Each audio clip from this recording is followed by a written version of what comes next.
Սլովակիայի վարչապետ Ռոբերտ Ֆիցոն Հայաստան է ժամանել Երևանյան երկխոսություն 2025 թվականի միջազգային համաժողովին մասնակցելու համար։ Երևանյան երկխոսություն միջազգային համաժողովն անցկացվում է երկրորդ անգամ, առաջինը կայացել է 2024 թվականի սեպտեմբերի 10-ից 11-ը Երևանում։ Համատեղ ասուլիսի ժամանակ Հայաստանի վարչապետը սլովակ պաշտոնակցի Հայաստան շատ խոսում վկայություն է որակել երկրների միջև ակտիվ քաղաքական երկխոսություն։ Փաշինյանը շնորհակալություն է հայտնել այն աջակցությունների համար, որ վերջին տարիներին Սլովակիան տրամադրել է Հայաստանին։ Սլովակիայի վարչապետն իր հերթին անդրադարձել է միջուկային էներգետիկայի ոլորտի համագործակցությանը, նշելով, որ երկու երկրներն էլ ունեն նույն ռեակտորները։ Փաշինյանը կմեկնի Սլովակիան, նա ընդունել է Ֆիցոյի հրավերը։ Մեր ռազմավարությունն է, մեր ռազմավարական որոշումն է մնալ հավատարիմ խաղաղության օրակարգին եւ ես հույս ունեմ, որ այսօրվա զեկույցի ընթացքում կարողացա մեր միջազգային գործընկերներին ներկայացնել եւ ավելի տեսանելի դարձնել, թե ինչքան մոտ է խաղաղությունը Հայաստանի եւ Ադրբեջանի միջև։ Իհարկե մենք լիարժեք եւ ամբողջական այդ մասով մեր պատասխանատվությունը գիրացնենք եւ ուրախ եմ արձանագրել, որ մենք նաև մեր խորհրդակցություններն ենք շարունակում Ադրբեջանի հետ, որպեսզի այս պատմական հնարավորությունը բաց չթողնվի եւ թույլ տվեք արտահայտեմ իմ համոզմունքը, որ բաց չի թողնվի, որովհետեւ իհարկե ոչ առանց դժվարությունների, բայց մենք շարժվում ենք առաջ եւ այն փաստը, որ մենք այս միջավայրում միջազգային եւ տարածաշրջանային ոչ պարզ պայմաններում կարողացանք ավարտին հասցնել փակել բանակցությունները խաղաղության համաձայնագրի նախագծի շուրջ հաջողությամբ փակել, այսինքն ունենալ համաձայնեցված տեքստ, որը պատրաստ է ստորագրման, դա իհարկե շատ կարևոր եւ շատ մեծ ձեռքբերում է, բայց քայլ է, որը պետք է ունենա շարունակություն եւ ուզում եմ շնորհակալություն հայտնել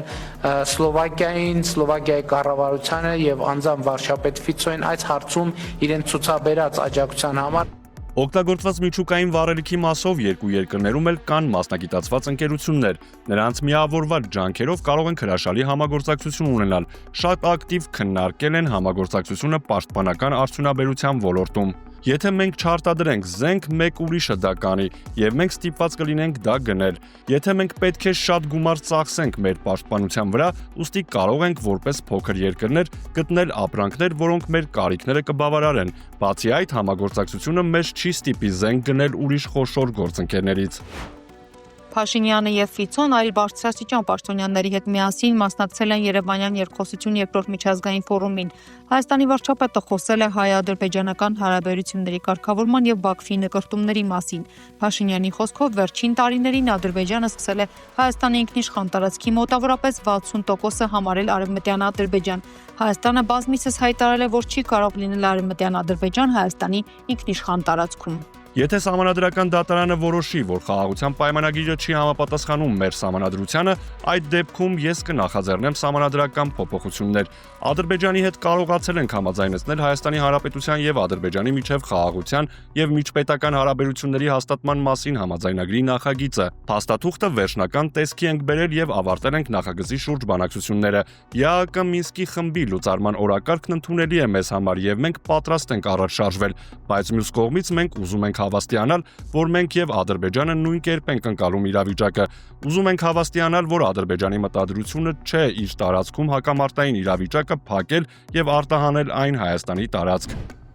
Հայաստանի եւ Ադրբեջանի միջև խաղաղ կարգավորումը ուժեղ ազդանշան կհղի Եվրոպային, որ հակամարտությունները կարող են լուծվել դիվանագիտական երկխոսության միջոցով, իսկ Սլովակիան պատրաստ է լիովին աջակցել ձեր ջանքերում։ Ուզում եմ շնորհակալություն հայտնել վարչապետին Ադրբեջանի հետ վերջնական խաղաղ կարգավորման ուղղված ջանքերում ձեր լիդերության համար։ Շատ շնորհակալ եմ այս օգտակար եւ բազմազան տեղեկատվության համար, որը դուք հենց նոր տրամադրեցիք մեզ բոլորիս։ Այս տարի ավելի վաղ արված հայտարարությունը վճռական քայլ էր տարածաշրջանում կայուն խաղաղության եւ անվտանգության ուղղությամբ։ Կարևոր է պահպանել այս թափը եւ ապահովել այս գործընթացի սահուն ավարտը երկու կողմից։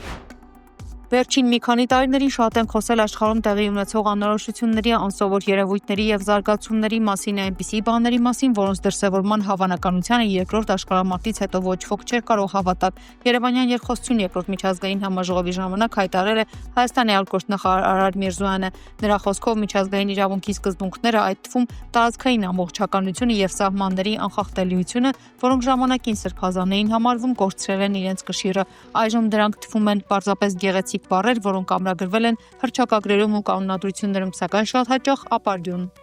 Նախկին հակառակորդների շահերն անսպասելիորեն մոտարկվում են, խոցելի դարձնելով պայմանագրով պարտավորված դաշնակիցներին եւ փոխելով խճանկարը։ Ականատես ենք լինում մարդասիրական ճգնաժամերի խորը վերքերին, երբ սովը համակել է համայնքներին, խաթարվել են մատակարարման շղթաները։ Էթնիկ զտումները հեռավոր սարսափներ չեն, դրանք տեղի են ունենում մեր աչքերի առաջ, եւ մենք դա տեսել ենք սեփական փորձով մեր սահմաններին մոտ։ Տառապանքն Ուկրաինայում եւ Գազայում մեկուսի դեպքեր չեն, դրանք նաեւ համակարգային ձախողումների արտացոլանքն են։ Հիբրիդային պատերազմի երբեմնի ուրվականն այժմ դարձել է անհերքելի իրականություն, ապա տեղեկատվությունը եւ կեղծ լուրերը դառնում են զենքեր, որոնք իզորու են խարխլել ժողովրդավարության կարևորագույն հիմքերը։ Այսպիսով մարդկությունը կանգնած է մեծ անհայտության առջև։ Երևանյան երկխոսություն համաժողովի շրջանակներում Հարավային Կովկասը ռազմավարական հանգույց, մարտահրավերներ եւ հնարավորություններ խորագրով պանելային քննարկման ժամանակ Հայաստանի անվտանգության խորհրդի քարտուղար Արմեն Գրիգորյանը շեշտել է, որ խաղաղության գործընթացն ունի շատ կոմպոնենտներ եւ դրանցից մեկը տարածաշրջանային երկրների միջև տնտեսական փոխհարաբերությունն է, բայց նաեւ նախագիծը հնարավորություն է տալիս, որպեսզի այլ երկրներ եւս ներգրաված լինեն գործընթացում։ Հայաստանի համար կարեւոր է, որ ապաշրջափակումը տեղի ունենա տարածաշրջանի երկրների սուվերենության եւ իրավազորության հիմքի վրա, ինչը նաև շատ կարևոր է խաղաղության կոնտեքստում։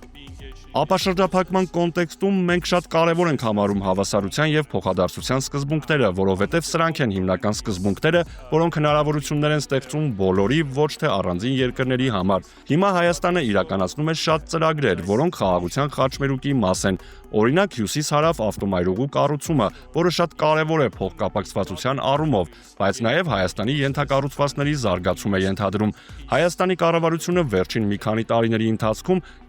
կառավարությունը վերջին մի քանի տարիների ընթացքում ինտենսիվորեն ներդրումներ է անում Հայաստանի Հանրապետության ենթակառուցվածքների մեջ, բերելով դրանք այնպիսի մակարդակի, որպեսզի դրանք տարածաշրջանային ենթակառուցվածքներին փոխկապակցվելու հնարավորություն ունենան։ Մենք հրավիրում ենք տարածաշրջանային երկրներին եւ գլոբալ համայնքին ներգրավվել այս գործընթացում եւ ներդրում անել տարածաշրջանում խաղաղության մեջ։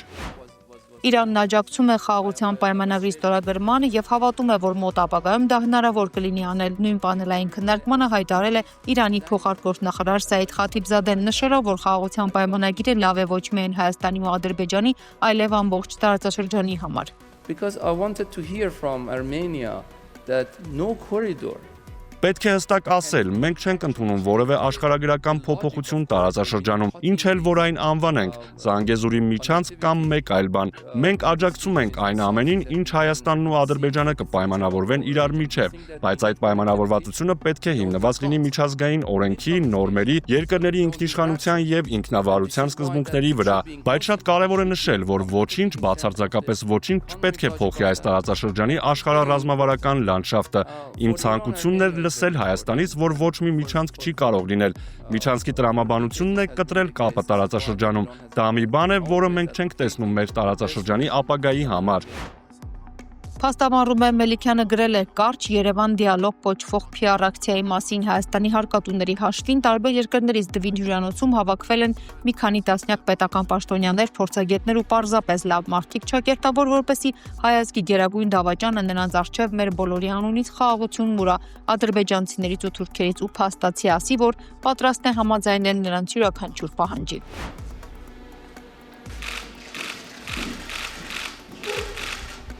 Երբ իջնում էինք Երևան Արարատի հայացքի ներքո մտածում էի, որ ժամանակն է սիրելի Արարատ պատասխանել ձեր ժաբերին եւ այցելել Երևան։ Մեծ ուրախությամբ եմ ես այստեղ գտնվում, սա իմ առաջին այցն է Երևանում։ Հայաստանի արտգործնախարար Արարատ Միրզոյանի հետ համատեղ ասուլիսին հայտարարել է պաշտոնական այցով Հայաստանում գտնվող Ֆրանսիայի արտաքին գործերի նախարարը։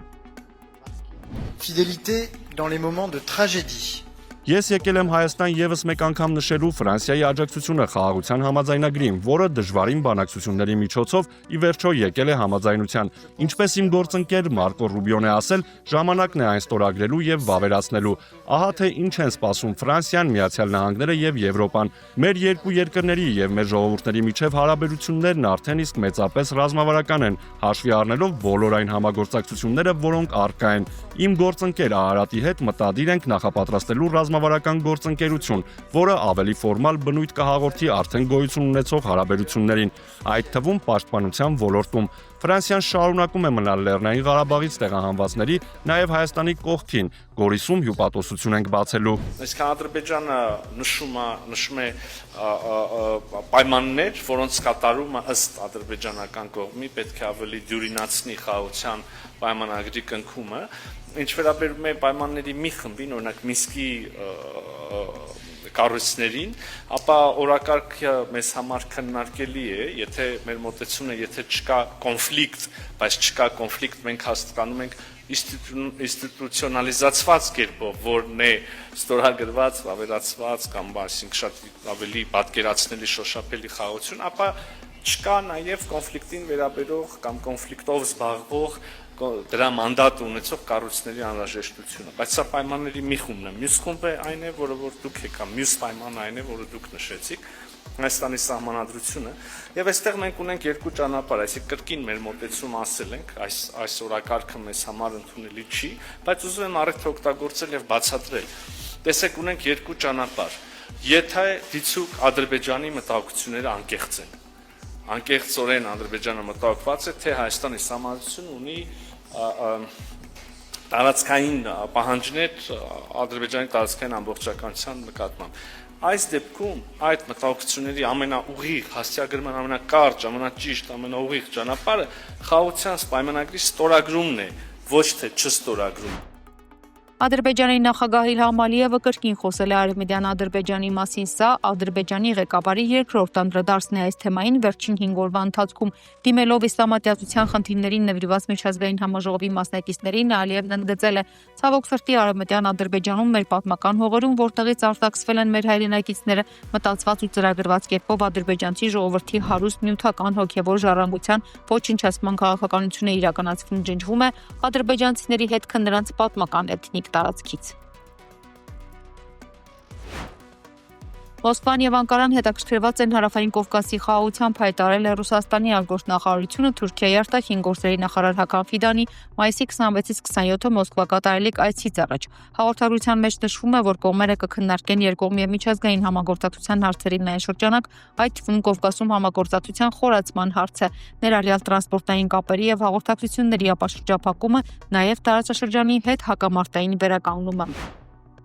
ԱՄՆ նախագահ Դոնալդ Թրամփը հայտարարել է, որ Ռուսաստանի նախագահ Վլադիմիր Պուտինը լրիվ խելագարվել է, նախազգուշացնելով, որ եթե նա փորձի գրավել ամբողջ Ուկրաինան, դա կհանգեցնի Ռուսաստանի կործանմանը։ Սա Թրամփի ամենակտրուկ հրապարակային մեկնաբանությունն է Կրեմլի ղեկավարի հասցեին։ Սպիտակ տան ղեկավարի խոսքով իր ռուս պաշտոնակիցն անիմաստ կերպով սպանում է շատ մարդկանց։ Թրամփը հավելել է, որ ոչ միայն զինվորների մասին է խոսում, իսկ Ուկրաինայի նախագահ Վոլոդիմիր Զելենսկու ասածները միայն խնդիրներ են ստեղծում, հավելել է Թրամփը մեկնաբանելով Ռուսաստանում զանգվածային գիշերային հարվածն Ուկրաինայի տարածքի մեջ։